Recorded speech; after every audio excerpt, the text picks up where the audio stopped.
The Enchanted Princess by Monkey Tales.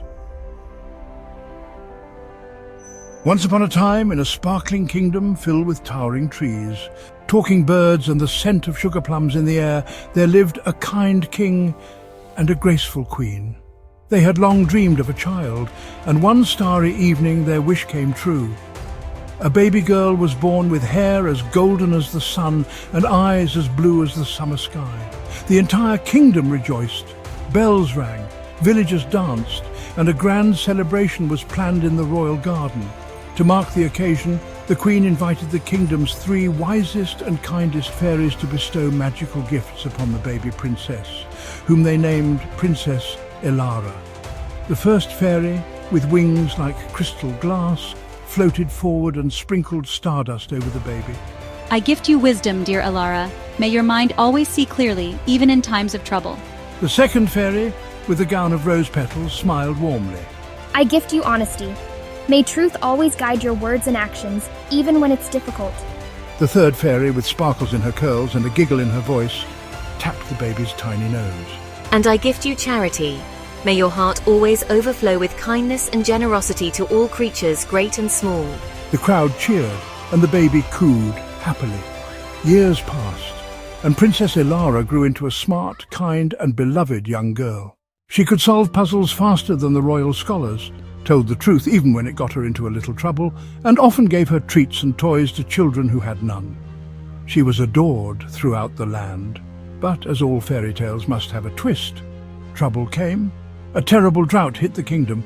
Crops dried up, rivers shrank, and the people grew hungry and afraid. The king and queen tried everything, but nothing worked. Some whispered that the fairies had cursed the land, and fear began to grow.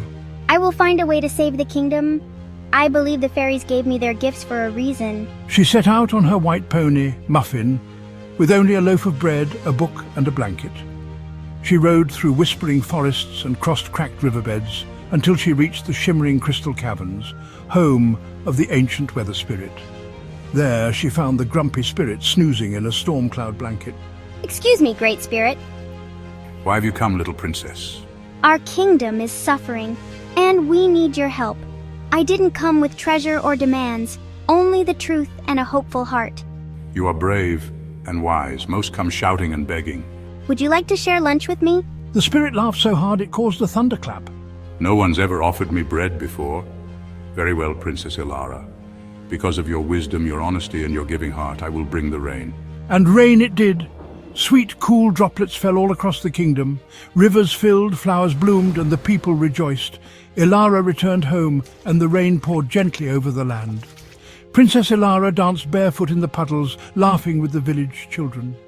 Birds chirped again, farmers hugged one another, and even the royal cook baked fresh berry pies to celebrate.